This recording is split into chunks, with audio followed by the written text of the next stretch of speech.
Christmas Eve in New Orleans meant thick humidity that clung to your skin like cobwebs and the scent of night-blooming jasmine mixed with something older. Something that made every primitive instinct scream run. I'd been tracking supernatural phenomena in the French Quarter for 6 weeks, documenting electromagnetic anomalies and eyewitness accounts that would finally prove to the academic world that my research wasn't just folklore dressed up as scholarship.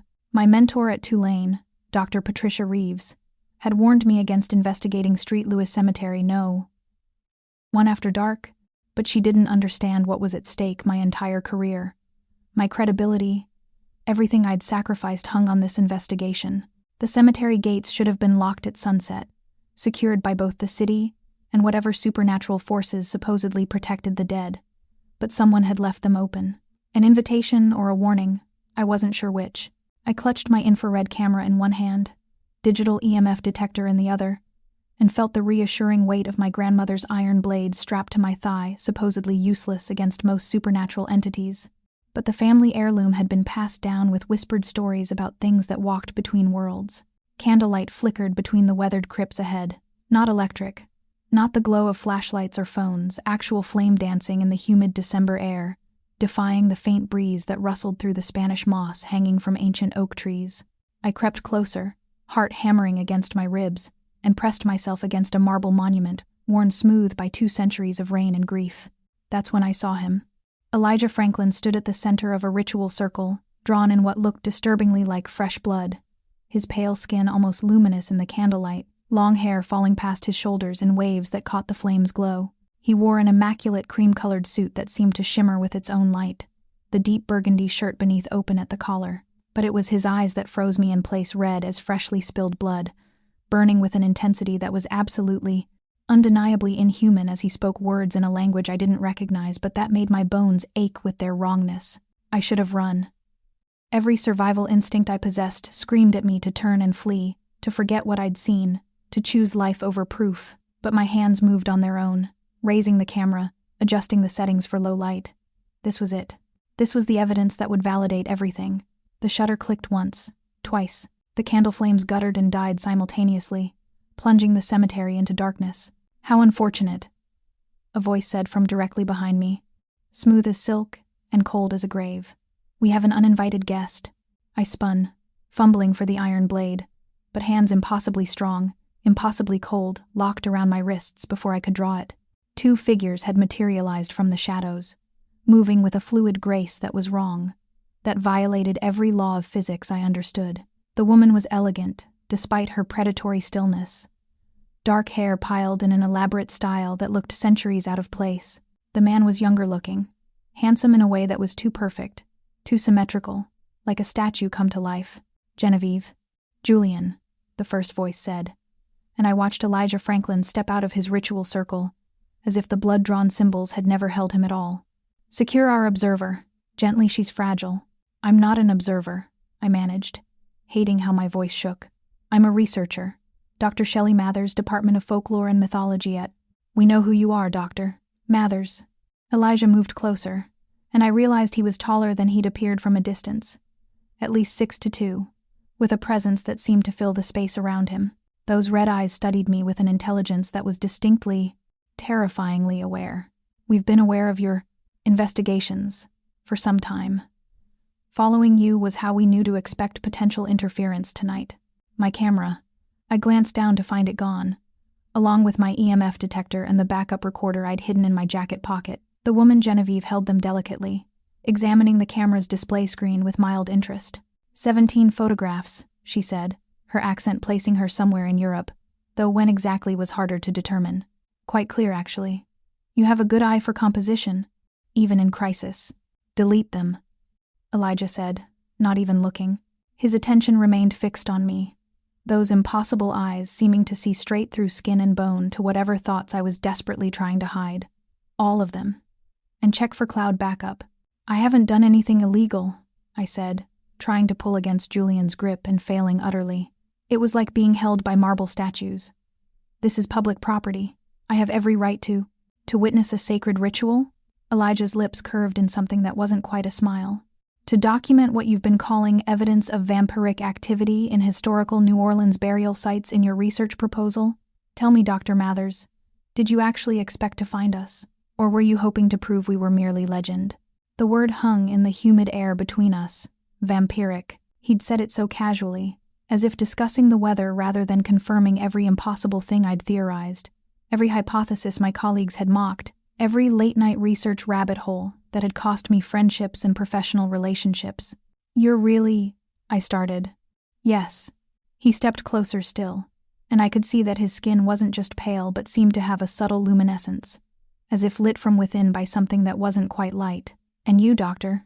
Mathers, have just become a significant complication. My phone buzzed in Julian's pocket.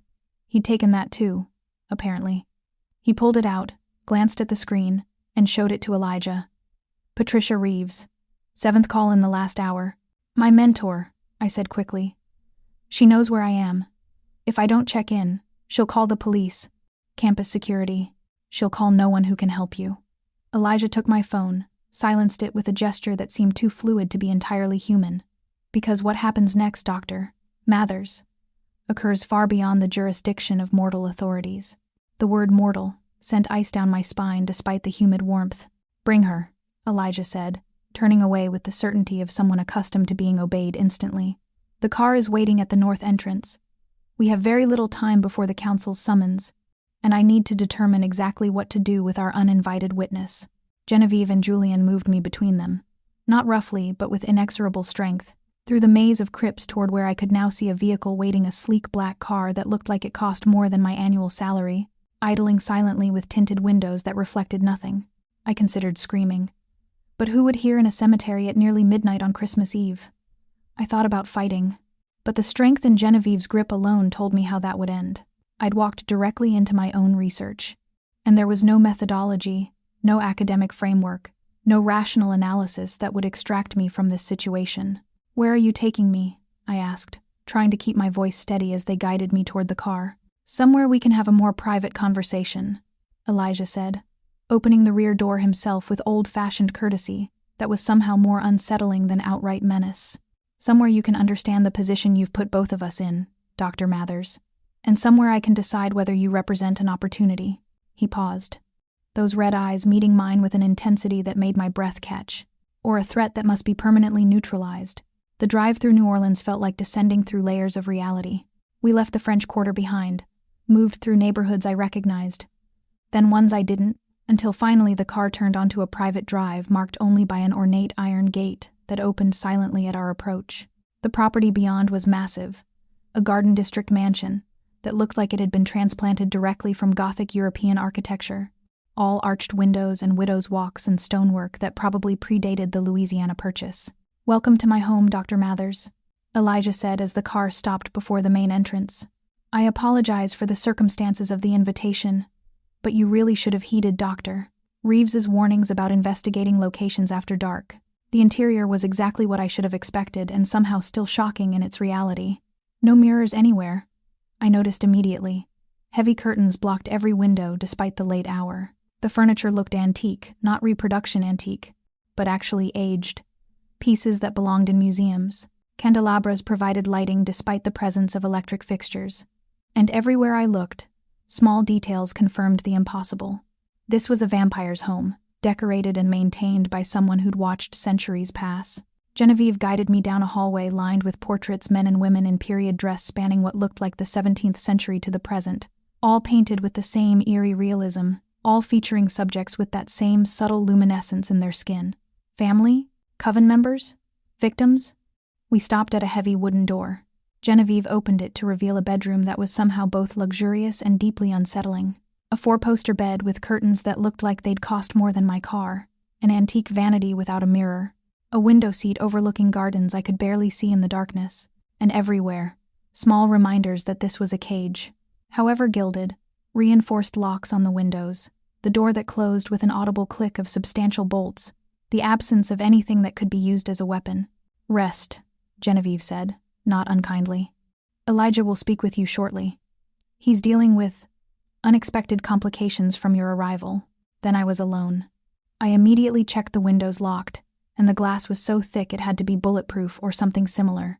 The door absolutely secure. My phone, my equipment, even my grandmother's iron blade all confiscated. I had nothing, except my clothes, and the growing realization that I'd stumbled into something far more dangerous than I'd ever imagined. I sat on the bed, mind racing. Vampires were real. Elijah Franklin was real. Everything I'd theorized, everything I'd been mocked for researching, everything that had cost me professional credibility, it was all true.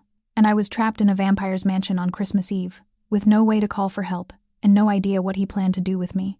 The door opened without warning. Elijah stood in the frame, having changed from his ritual attire into dark slacks and a burgundy shirt that made his pale skin seem to glow. Those red eyes studied me with an intensity that made me want to look away, and somehow kept me frozen in place. "We need to talk, Dr. Mathers," he said, stepping inside and closing the door behind him. "About what you witnessed, about what you represent, and about a proposal that may determine whether you leave this house alive." He moved to stand by the window, looking out at his gardens with the air of someone who'd stood in that exact spot countless times before. 12 days from now, the Vampire Council holds its annual Solstice gathering, he said. An ancient tradition where vampire lords from across the region present themselves before the elders who govern our kind. It's part political theater, part genuine assessment of power and stability. And this year, I have a significant problem. He turned to face me fully. Tradition dictates that established vampires of my status present a human companion at the gathering. Not a servant, not a meal, a companion who chooses to stand beside us, proving we maintain control over our predatory nature, that we can coexist with humanity rather than simply preying upon it. For 2 centuries, I've managed this requirement through various arrangements. But 3 months ago, my previous companion died under mysterious circumstances, and the council summons was accelerated, likely by enemies who hope to use my lack of a companion to challenge my territory. I stared at him, trying to process what he was saying.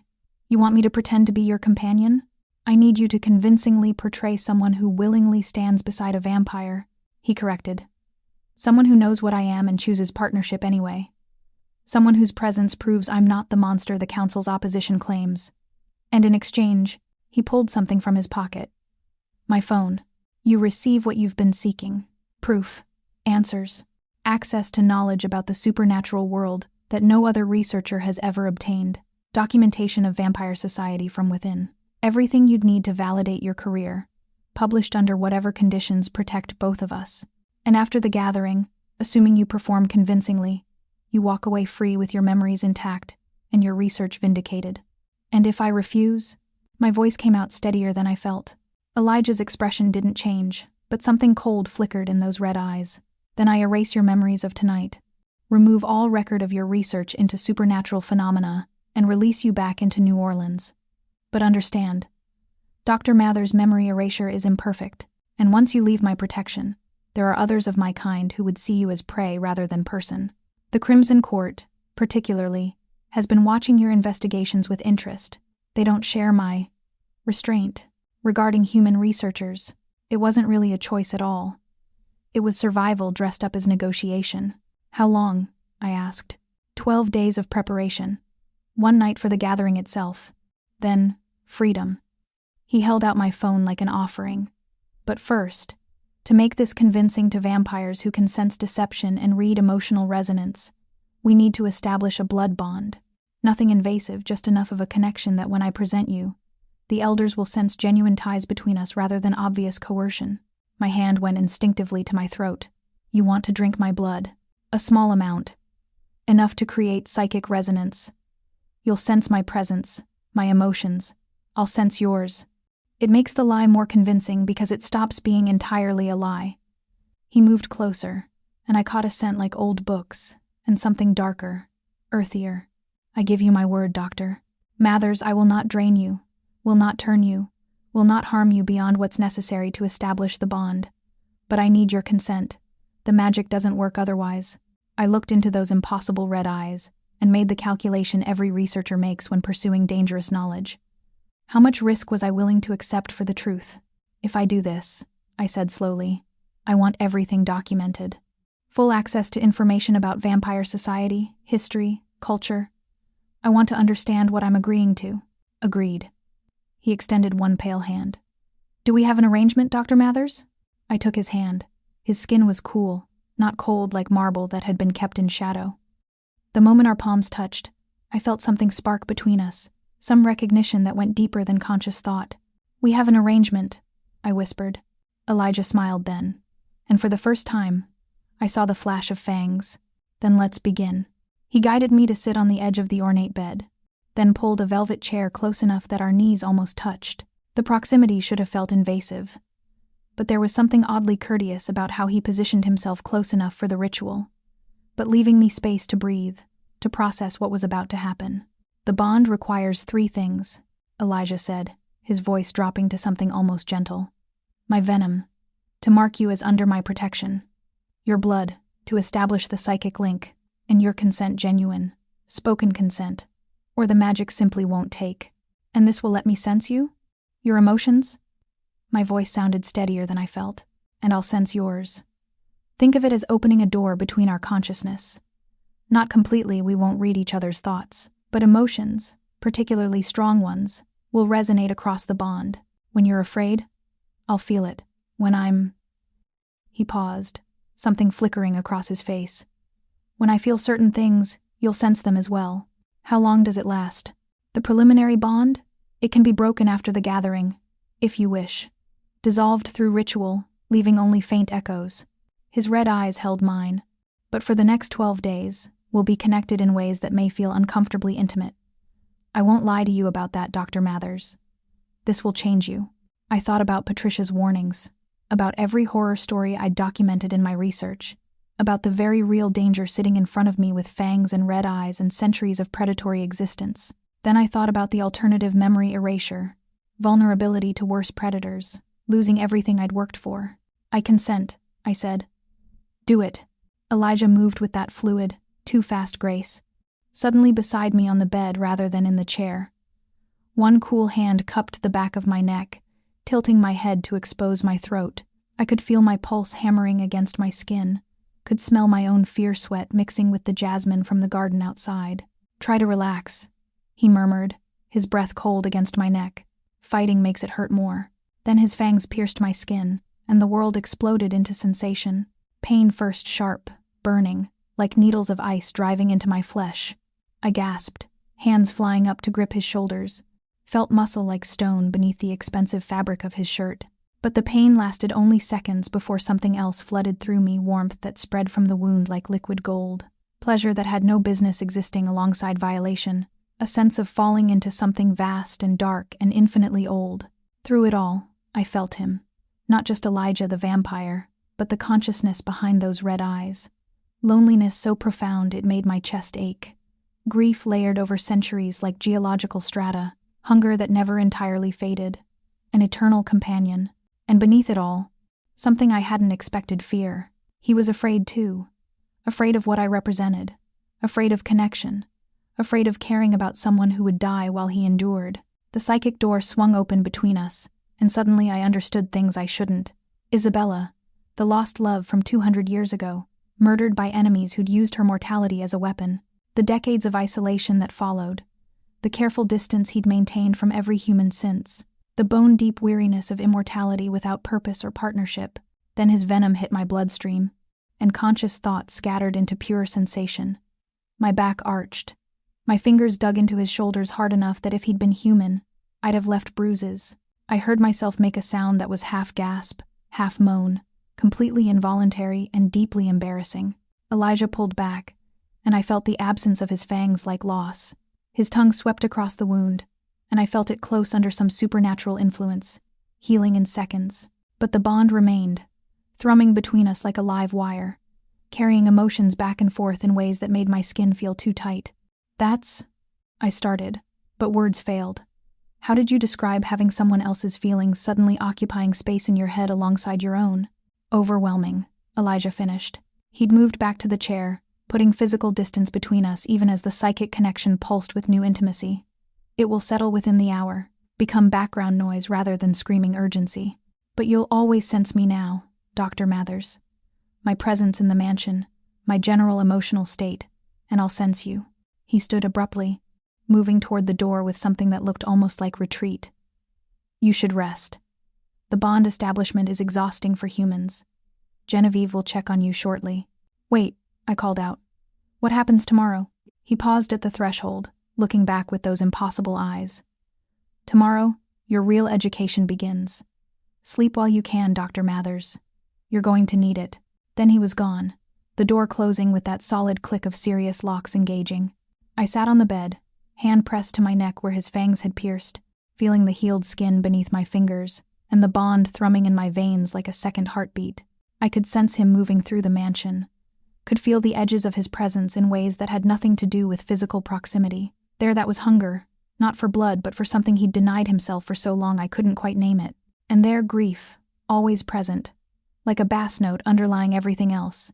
And beneath it all, that profound, aching loneliness. The room tilted sideways.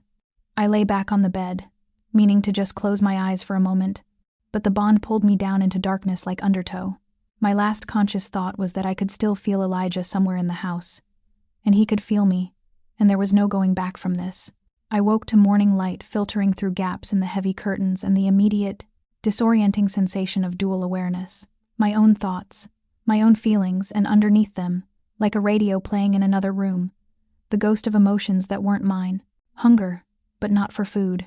Restlessness. Something that felt like concern, though whether for me or the situation, I couldn't tell.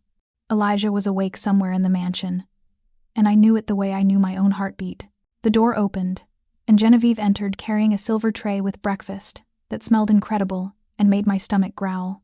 She'd changed from last night's dark clothes into something that looked Victorian, high-necked black dress with intricate beadwork, her dark hair still in that elaborate style.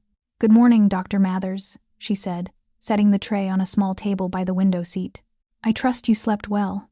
Considering the circumstances, how long was I out?" I checked my wrist and realized my watch was gone, too, confiscated along with everything else.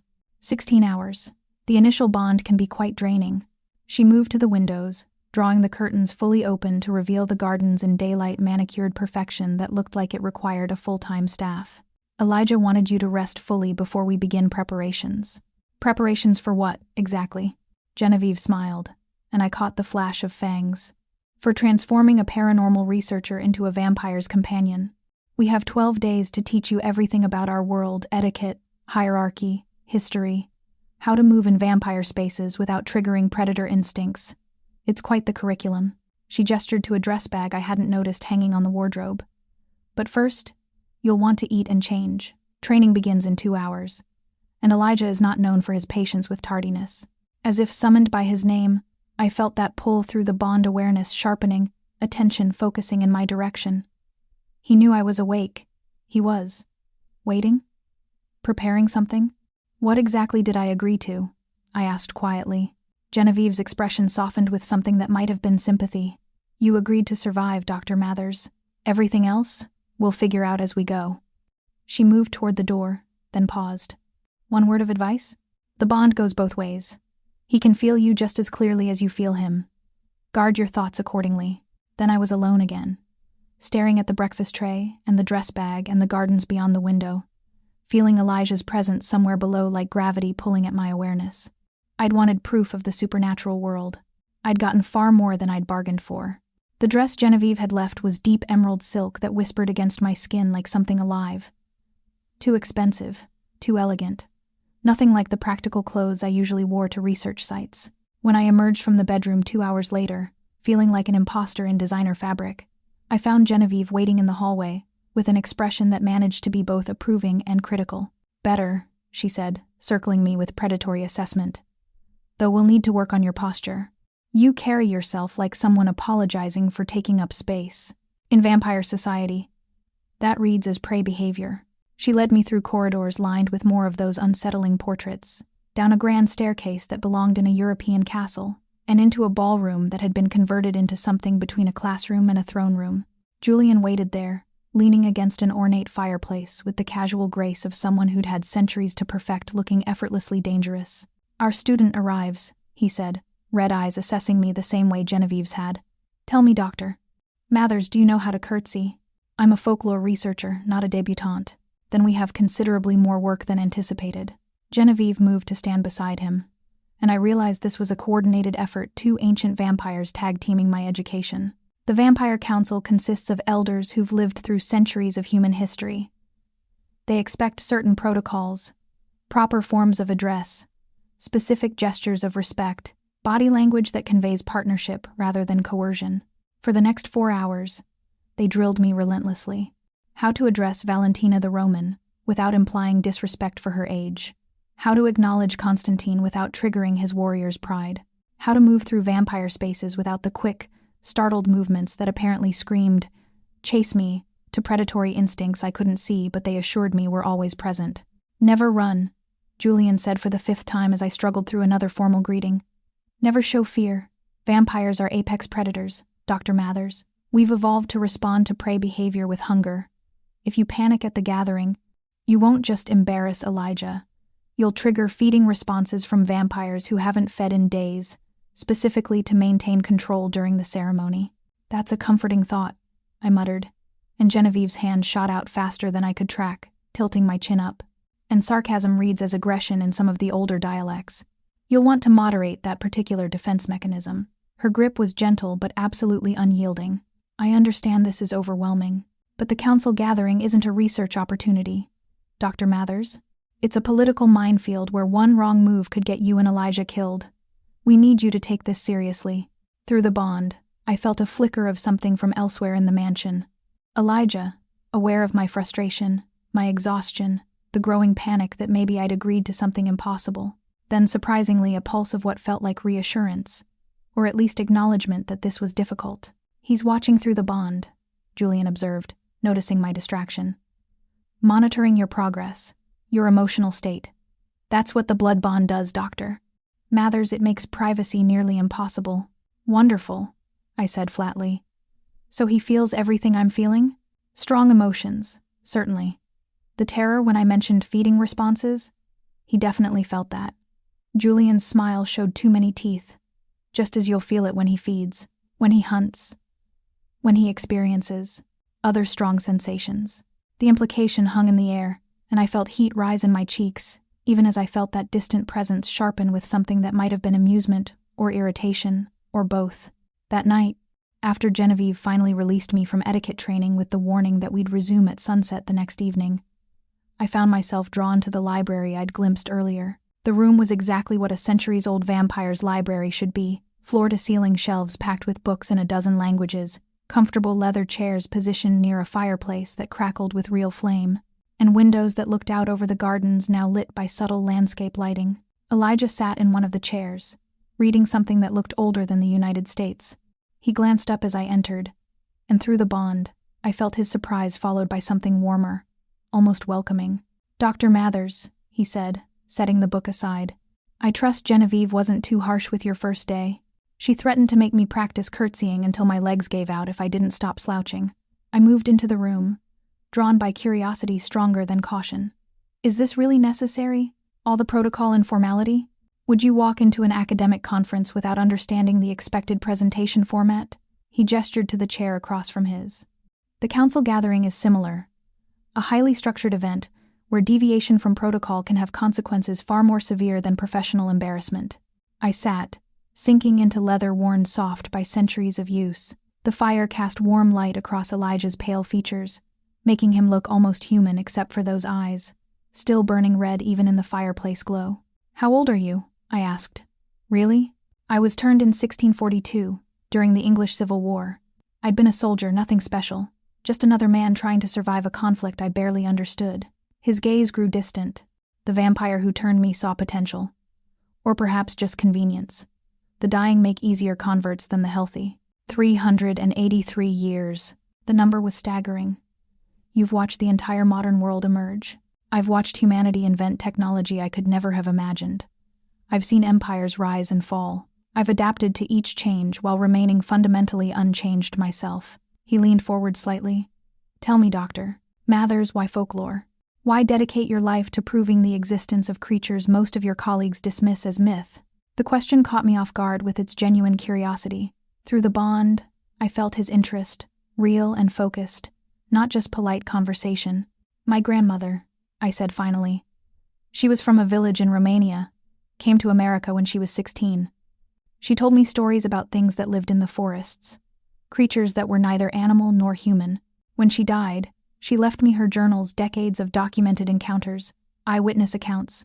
Folklore collected from people who'd seen things that couldn't exist according to modern science. And you wanted to prove she wasn't mad. I wanted to prove she was right. That there was more to the world than what we can measure and categorize. I met his red eyes. I spent my entire academic career being dismissed as eccentric at best, delusional at worst. My colleagues tolerate me because my grandfather endowed a research fellowship. Patricia is the only one who ever took me seriously, and even she thinks I've gone too far with the supernatural investigation. Through the bond, something shifted. Recognition, perhaps. Understanding. I know what it is to be isolated by what you know to be true, Elijah said quietly. To watch others live in comfortable ignorance, while you carry knowledge that separates you from normal life. We sat in silence for a moment, firelight dancing between us, the bond humming with shared understanding neither of us had expected. Isabella, I said, and felt him tense. Genevieve mentioned her. Your previous companion who died 3 months ago. That wasn't Isabella, was it? No. His voice went flat. Isabella died 200 years ago. The woman who served as my companion recently was named Christine, a willing participant who understood the arrangement and was well compensated. Her death was unexpected, potentially suspicious. But Isabella was different. Isabella was... He stopped, and through the bond I felt grief so profound it made my chest ache. She was human, and I made the mistake of loving her. The crash of breaking glass shattered my sleep at 3 a.m. I bolted upright in bed, heart hammering, and through the blood bond felt Elijah's presence spike with razor-sharp alertness, and something darker battle fury I'd never experienced from him before. Another crash, closer this time. Then sounds that didn't belong in any world. I understood movement too fast to be human. Impacts that cracked stone. A scream cut off with terrible finality. I grabbed the iron blade Genevieve had returned to me earlier that day, hands shaking as I moved toward the door. Through the bond, I felt Elijah somewhere below, fighting, his attention split between combat and frantic awareness of my location. An emotion pulsed through the connection that felt like a command. Stay, hidden, safe. The door exploded inward before I could lock it. The vampire that came through moved like liquid shadow, red eyes blazing in a face too beautiful to be human. Male, dressed in black that seemed to drink the light. Fangs already extended as he focused on me with predatory intensity that froze every muscle in my body. The companion, he said, voice carrying an accent I couldn't place. Lucien will be pleased. Training overrode terror. Never run, never show fear. I raised the iron blade with both hands, settled into a stance my grandmother had taught me decades ago, and met his eyes with more courage than I felt. Try it, I said, voice only shaking slightly. See what happens. He laughed and lunged. I slashed, wild and desperate. Felt the blade connect with his outstretched arm. The effect was immediate and shocking. His skin sizzled where iron touched, smoke rising from a wound that burned rather than bled. He screamed, a sound of pure rage and pain, stumbling backward. Then Elijah was there, moving faster than my eyes could track, slamming the attacker into the wall with force that cracked plaster. His hand was around the other vampire's throat, red eyes blazing with fury. I felt echoing through our bond. You dare, Elijah snarled, and I heard centuries of power in his voice. Enter my home and threaten what's mine? He didn't wait for an answer. There was a wet, terrible sound, and the attacker crumpled.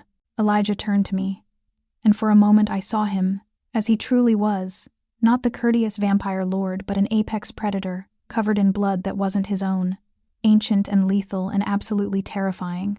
Then his expression shifted, softened, and he crossed to me in 2 strides. Are you hurt?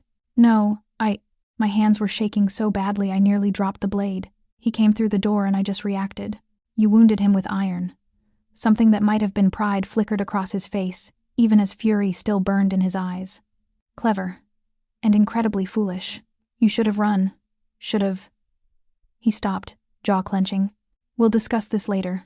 Stay behind me. More sounds of combat echoed from below. Through the bond, I felt Genevieve and Julian fighting, felt other presences, enemies, multiple, coordinated assault. This wasn't random violence. This was planned. Elijah kept me behind him as we moved through the mansion, his body a shield between me and whatever waited in the shadows. We found Genevieve in the main hall, standing over 2 bodies that were already beginning to decay with supernatural speed. Blood stained her Victorian dress, but her expression remained composed. 7 attackers total, she reported. Julian pursued 3 who fled. These 4 won't report back to Lucien. Her gaze found me, widened slightly. You're bleeding. I looked down to find my arm sliced open, probably from flying glass. I hadn't even felt it through the adrenaline. It's nothing. It's not nothing. Elijah's voice was tight with barely controlled emotion. He pulled me toward the library, sat me in one of the leather chairs, and began examining the wound with hands that were surprisingly gentle despite the violence they'd just committed. This needs cleaning. Genevieve, fetch the medical supplies. I'm fine, I protested. But through the bond, I felt his terror genuine. Profound fear that I'd been more seriously hurt, that he'd failed to protect me, that he'd lose another mortal to his enemy's machinations. You're not fine. His hands shook slightly as he cleaned the wound, applied pressure to stop the bleeding. You could have died. That vampire came for you specifically, to take you, to use you against me. And I almost... He stopped, breathing carefully, and I realized he was fighting for control. Not over bloodlust, over emotion, over the fear still pulsing through our bond. But you didn't, I said quietly, placing my hand over his. I'm here. I'm safe. His red eyes met mine, and in them I saw something I hadn't expected need. Not the predator's need for blood, but something far more dangerous. The need for connection, for someone to matter, for permission to care, despite every reason not to. The bond makes this complicated, he said, still holding my hand. I can feel your fear, your adrenaline, your... He paused, and through the connection, I felt heat that had nothing to do with the violence. I need to feed. The fight, the blood, it triggers hunger I normally keep controlled. But with you here, with the bond carrying your emotions, then feed. The words came out before I could second-guess them. You did it before. It's part of the arrangement. Before was necessity. This is... He stopped, jaw clenching. This is want. And I don't trust myself with wanting you right now. But I could feel through the bond that he did want it. Wanted me. Wanted the intimacy of feeding mixed with the comfort of touch after violence. And despite every rational reason to refuse, despite the blood still staining his clothes and the bodies being removed from his home, I wanted it too. I consent, I whispered, tilting my head to expose my throat. His control shattered. He pulled me closer, fangs finding the same spot as before, and this time, when pleasure flooded through me, I didn't fight it. The bond flared wide open, emotions pouring between us unchecked, his desperate need for connection, my terrified attraction to someone I should fear, our shared loneliness finding temporary refuge in each other. When he pulled back, we were both shaking. His hand cupped my face, thumb brushing my cheek with devastating gentleness, and through the bond, I felt everything he wouldn't say, that I was becoming necessary, that the arrangement had stopped being business, that he was falling despite every vow he'd made after Isabella, and I was falling too, for a vampire, for my captor, for someone who'd just killed 4 attackers to protect me, and looked at me like I was salvation and damnation wrapped in mortal flesh. This is insane, I breathed. Yes. His forehead touched mine, cool skin against warm. Completely insane. The door opened. Julian stood there, expression carefully neutral, but something flickered behind his eyes when he saw his calculation. Perhaps assessment. The Crimson Court has withdrawn, he reported. But they left a message. The gathering tomorrow night is a trap. Lucien plans to strike when all the council is present. Through the bond, I felt Elijah's fury crystallize into something cold and strategic. Then we'll be ready. He stood, putting distance between us even as the bond hummed with reluctance. Double security. Contact our allies. And make sure, Doctor, Mathers is protected at all costs. That last part carried weight that wasn't just about the arrangement anymore. Julian's gaze flicked between us, and I saw it then, the slightest tightening around his eyes. The moment of assessment too prolonged. Something was wrong, but before I could process it, he bowed and left to execute his orders.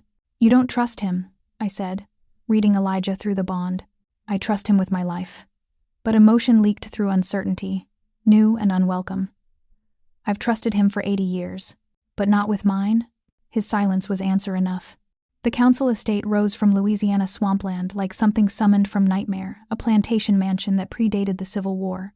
All white columns and wraparound porches, dripping with Spanish moss that moved in wind I couldn't feel. But it was the presence that hit me as our car approached, a pressure against my skin like static electricity multiplied 1,000 times. Vampires, hundreds of them, gathered in one place, their combined supernatural weight making the air feel thick and dangerous. "Breathe," Elijah murmured beside me. He wore a tailored cream suit that made his pale skin seem to glow, hair pulled back to reveal the sharp elegance of his features. Through the bond, I felt his own tension, carefully controlled but present. And remember, show no fear. They can smell it. I wore the crimson gown from the supernatural marketplace, the fabric seeming to shift and move against my skin like something alive. Genevieve had spent hours on my hair and makeup, transforming me into someone who might plausibly stand beside a vampire lord. But cosmetics couldn't hide the rapid pulse at my throat or the terror making my hands shake. Elijah's hand settled at the small of my back as we entered, possessive and protective in equal measure. The touch sent heat through the bond, his awareness of me sharpening to razor focus. "I have you," the gesture said. "You're safe." The grand ballroom was filled with predators pretending at civilization. Vampires in evening wear that spanned centuries of fashion, some in modern suits, others in clothing that belonged in museums, and humans perhaps 24 scattered among hundreds of immortals, each one marked by the same glassy-eyed compliance that spoke of enthrallment, or worse. 3 figures sat on a raised dais at the room's far end, and even without introduction, I knew these were the council elders. The woman on the left wore Roman styling, her dark hair braided in a style I'd seen in ancient mosaics, eyes that had watched empires rise and fall. Valentina. Beside her sat a mountain of a man in what looked like Russian military dress from centuries past, beard braided with silver thread. Constantine. And on the right, draped in gold that caught the candlelight, skin the color of burnished bronze Amara, who'd ruled Egypt before Rome existed. Their attention focused on us like searchlights, and I felt their power press against my consciousness, testing, assessing. Through the bond, Elijah's presence wrapped around me like armor, pushing back against their intrusion. "Elijah Franklin." Valentina's voice carried millennia of authority. "You grace us with your presence, and this must be your companion." "Dr. Shelly Mathers," Elijah said, his hand still steady at my back. "My partner for this gathering and beyond." Partner, not companion. The distinction rippled through the assembled vampires like wind through wheat. The presentation ritual was elaborate, each vampire lord bringing their human forward to demonstrate control and connection. I watched enthralled servants speak with dead voices, saw the clear domination in every interaction, felt sick, understanding that I was supposed to represent something different, choice, partnership, the lie we'd constructed. Then it was our turn. Elijah guided me to stand before the council, and through the bond, I felt his fear mixing with mine. Both of us terrified of exposure, of failure, of losing what we'd accidentally found in each other. "Speak, mortal," Constantine rumbled. "Tell us why you stand beside this vampire of your own will." My mouth was dry. Every instinct screamed to run, to flee these predators and their impossible power. But I thought of Elijah in the library, sharing centuries of loneliness. I thought of him fighting to protect me, feeding from me with devastating intimacy, looking at me like I mattered. "I stand here because he sees me," I said, voice stronger than I felt. "Not as prey, not as a possession, but as someone whose thoughts and choices matter."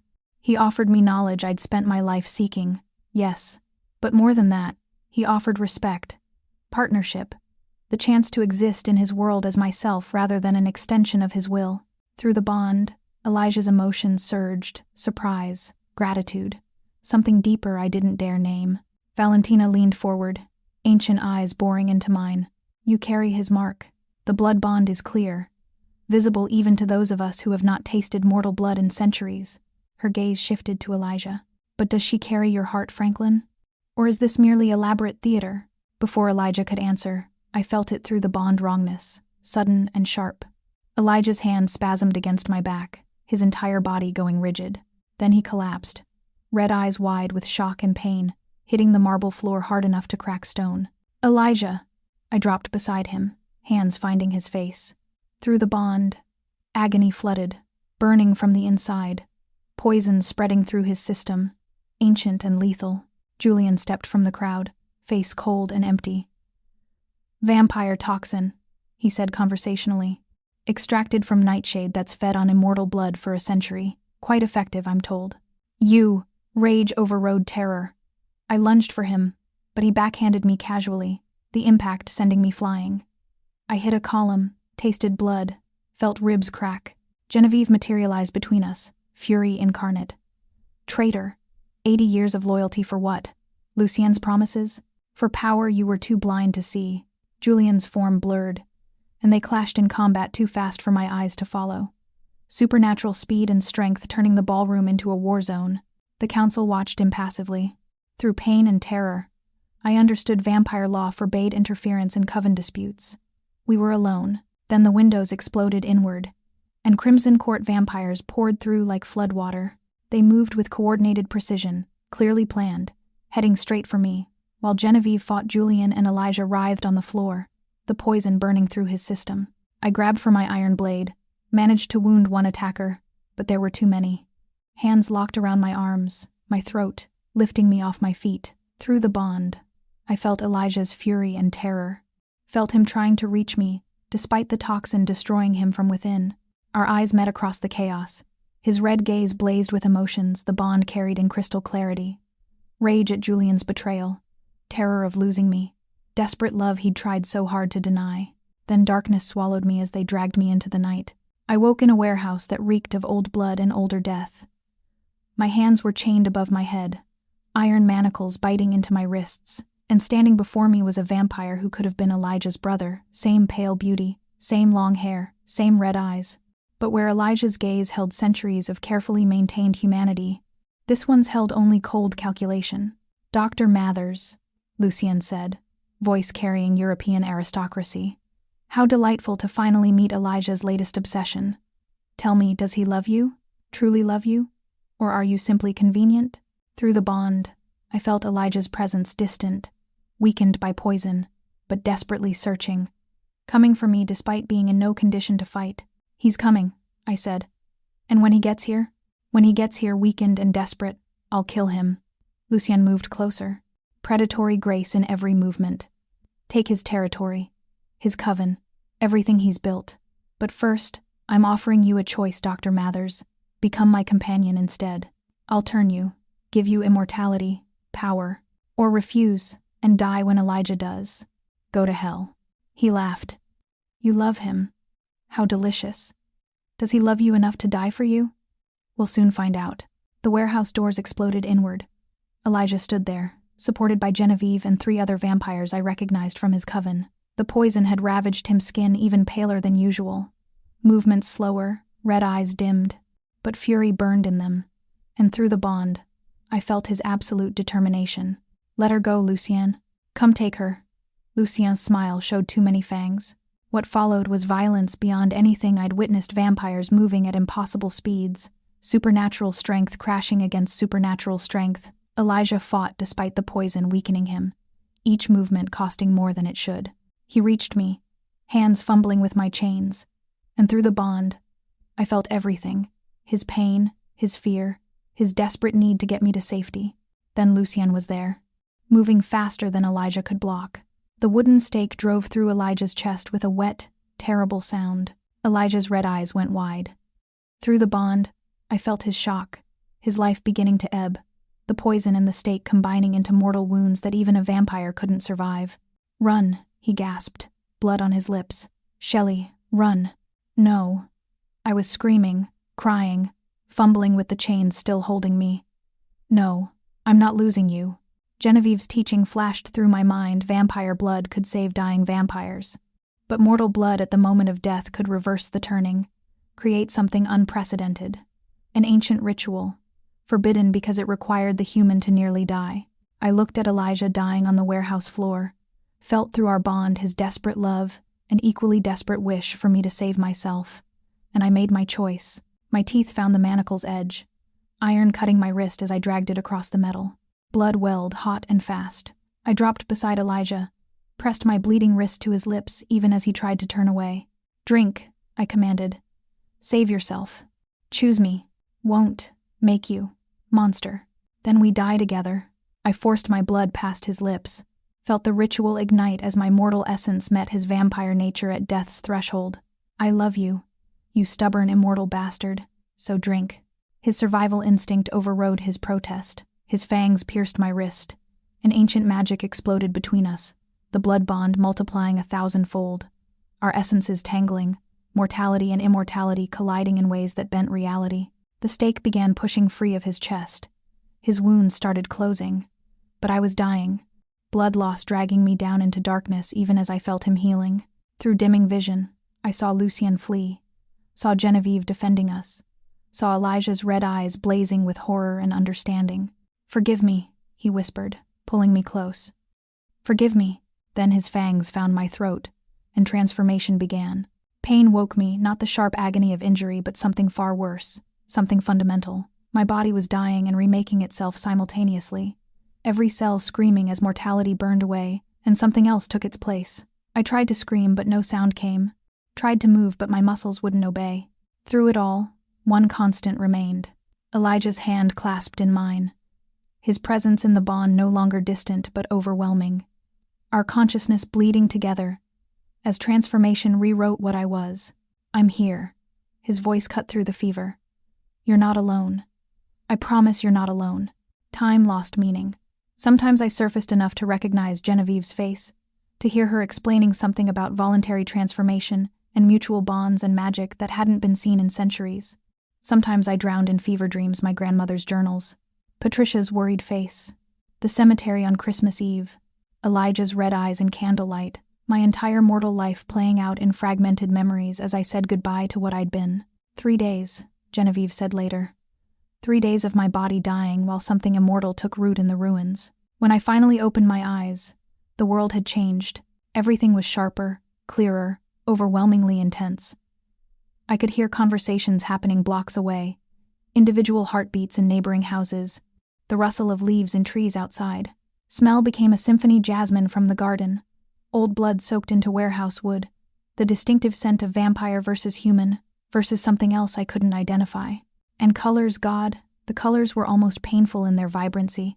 Elijah sat beside the bed, still holding my hand, looking haunted. Through the bond, I felt his guilt like acid, his self-recrimination, his terror that I'd hate him for what he'd made me. "Hey," I whispered, my voice strange in my own ears, lower, smoother, carrying undertones that hadn't existed before. His red eyes met mine, and I saw my reflection in them, pale skin with that subtle luminescence, eyes that burned crimson like his, fangs just visible when my lips parted. I was vampire, truly, undeniably vampire. "I'm so sorry," he breathed. "Shelly, I'm so sorry. This isn't what I wanted for you." But I could feel through the bond what he wouldn't say: relief that I was alive, joy at my presence, love that had finally stopped fighting against itself, and underneath it all, the same hunger I now felt burning in my throat, demanding, insistent. "I chose this," I said, squeezing his hand. "To save you, I chose it." The hunger intensified at the movement, at the awareness of his presence, at the scent of life I could now detect with predatory precision. My fangs extended involuntarily, and terror flooded through me, not of dying, but of what I might do to satisfy this burning need. "I've got you." Elijah was already moving, guiding me to stand on legs that were stronger than they should be, steadier than any mortal limbs. "First feeding is always the hardest, but I won't let you hurt anyone. I promise." He led me to another room, where a man waited, human, conscious, clearly a willing donor who'd done this before. The scent of his blood hit me like a physical blow, and the predator that had replaced my humanity lunged forward.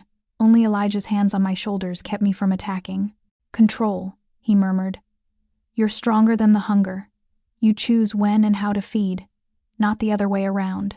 It took everything I had, but I managed to feed without killing, managed to stop when Elijah's voice cut through the bloodlust. The donor left alive and compensated, and I collapsed against Elijah, horror and satisfaction warring in my chest. "What have I become?"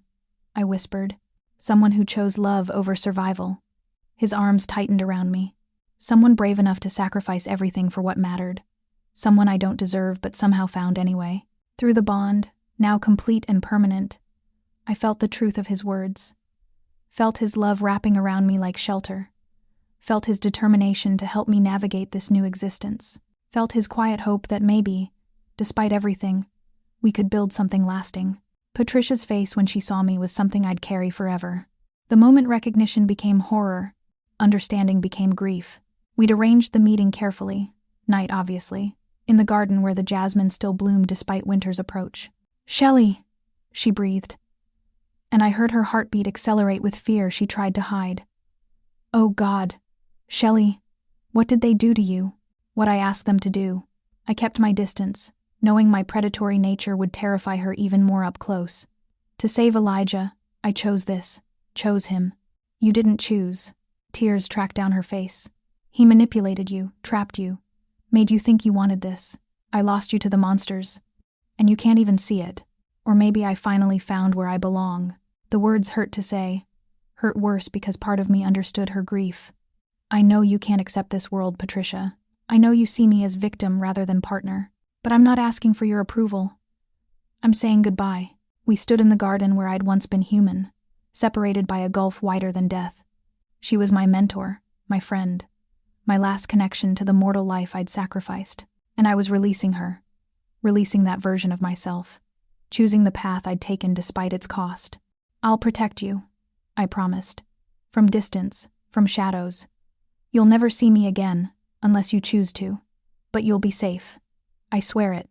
She left without another word, and through the bond, I felt Elijah's presence from the library, where he'd been giving us privacy. Felt his understanding of loss, his shared grief for what I'd given up, his determination to make that sacrifice worth something. The council's judgment came swift and unexpectedly favorable. Lucien's attack during the sacred gathering had violated laws older than nations. Julian's execution was public and brutal vampire justice for vampire betrayal, and I was presented not as victim or conquest, but as something unprecedented, the first voluntary transformation born from mutual blood bond and genuine partnership. "You've set a dangerous precedent, Franklin," Valentina said, ancient eyes assessing us both. "If other vampires begin turning willing partners rather than creating thralls, then perhaps we become less monsters and more something that can coexist with humanity." Elijah finished. "Isn't that what the council claims to want?" The precedent held, though we both knew we'd be watched, judged, our every action scrutinized for proof that transformation based on choice, rather than domination, could work. But we'd proven something impossible, that predator and prey could become partners, that love could bridge the gap between mortal and immortal, that choosing each other, again and again, created something stronger than coercion ever could. 6 months later, I discovered I was pregnant. "Impossible," Genevieve breathed, examining me with wonder usually reserved for miracles. "Vampires can't conceive. We're undead, unchanging. The ritual," Elijah said slowly, hand finding mine as understanding dawned. "She gave mortal blood at the moment of death. I gave vampire blood at the moment of transformation. We exchanged essences at a threshold that doesn't usually exist. A dhampir," Genevieve whispered. "Half vampire, half the mortal essence she carried. A bridge between worlds. I've read legends, but I've never seen." Elijah's emotions through the bond were overwhelming terror and awe and desperate hope all tangled together. A child, a family, a future he'd never imagined possible after losing Isabella. "Are you," I started, unable to read whether his fear outweighed his hope. "Terrified," he admitted, "and happier than I've been in 300 years. Christmas Eve arrived, wrapped in the same humid jasmine scent that had started everything. We stood in Street Lewis Cemetery, No. 1. Exactly where I'd witnessed his ritual 1 year ago, but this time I stood beside him as equal, partner, immortal carrying his child. "Do you ever regret it?" I asked softly. "That night you captured me?" Elijah's hand found mine, our bond singing with connection that had become as natural as breathing. "I regret the fear I caused you. I regret the impossible choice. I regret every moment you've suffered because of my world." He turned to face me fully, red eyes holding mine. "But regret finding you?" "Never." "Good." I smiled, fangs catching moonlight. "Because I'd choose you again. Every time." He kissed me then, and through the bond, our love resonated in harmony that mortality could never have achieved. We'd lost so much my humanity, our separation from the mortal world, the simple future I might have had, but we'd gained something irreplaceable. Partnership that transcended death, love that survived transformation. A future we'd build together from the ashes of what we'd been. Behind us, Isabella's grave stood silent witness. We'd visited together now, Elijah finally able to thank his lost love for teaching him that hearts could survive breaking, that loving again wasn't betrayal, that the past could inform the future without destroying it. Our child, still unnamed, still unknown, moved beneath my hand. bridge between worlds. Proof that impossible things became possible when you chose love over fear. Ready to go home? Elijah asked. Home. His mansion where I'd been prisoner and captive and finally partner. Where our daughter would be born. Where we'd build the life neither of us had planned but both of us wanted desperately. Always, I said. 5 years later, Isabella Bella, as she insisted, played in the garden, while I documented her development in journals my grandmother would have treasured. She moved between worlds with ease, impossible for full vampire or full human. Walked in daylight that would burn her father, drank blood, but also devoured normal food. Aged slowly, but not frozen like the undead. Patricia visited now, tentatively, drawn by the child if not yet able to accept what I'd become. She held her goddaughter with careful wonder. This impossible being born from sacrifice and transformation. Elijah watched from the terrace, red eyes soft with emotions that would have been impossible before I'd stumbled into his Christmas Eve ritual. He'd spent 3 centuries building walls against loss, against love, against anything that made eternity feel like more than elaborate survival. I'd torn those walls down, forced him to feel, to hope, to want more than just existence. And in return, he'd given me immortality with meaning, partnership with depth, a family built on choice rather than blood. Bella laughed, the sound carrying joy possible only for those who'd never had to choose between mortality and love, and as the sun set, painting the garden in shades of crimson and gold, we gathered together vampire father, vampire mother, vampire daughter, ready for our night to begin.